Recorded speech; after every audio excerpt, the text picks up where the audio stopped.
আকাশ বাতাস সাক্ষী রাইখা কথা দিয়েছিলে, আমি তোমার আপন মানুষ সত্যি বলেছিলে।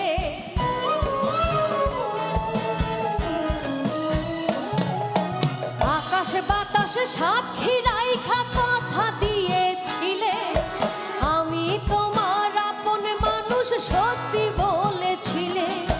সবই তোমার অভিনয়, বোঝে নাই গো এর হৃদয়। মিথ্যা কথা কইছো তুমি, আমায় ভালোবাসো না। বুঝা গেছি আমি তোমার কেহ লাগি না, আমি তোমার আপন মানুষ হইতে পারলাম না।